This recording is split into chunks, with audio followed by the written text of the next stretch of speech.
მეცხრე დავალებაში არის ასეთი პირობა. წაიკითხეთ ტექსტი და აღნიშნეთ აქტივობისთვის თამაშის რომელი სახეობა აირჩია მასწავლებელმა და მოსწავლის რომელ უნარს განავითარებს ის. ტექსტი ესეთია. ლიტერატურის მასწავლებელმა პირველ კლასელებს ასწავლა წითელქუდა.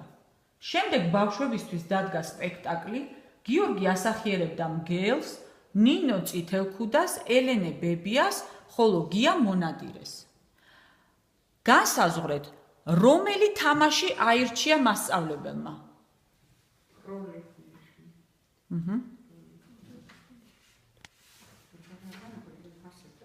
თამაშის რომელი სახეობა აირჩია მასწავლებელმა?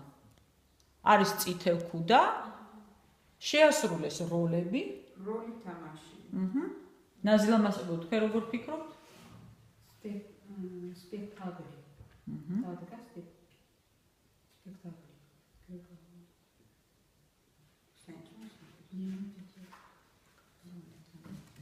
წითელქუდა და როლა ფარილა როლა რა ხარა. გუნელა შენ რას ფიქრობ?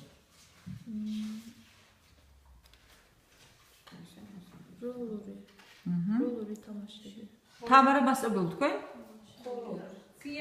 წითელქუდას თამაშობენ, როლებს ასრულებენ, ესე იგი რომელი თამაში იქნება? Шахмат წითელქუდა და მილარ ფლანჩეს ფლანროდა ფლანჩეს ფლანროდა გიხუდი ხას ორი მარტნე ულაპნერ ბურდა ჯოინარდან მოტორული თამაში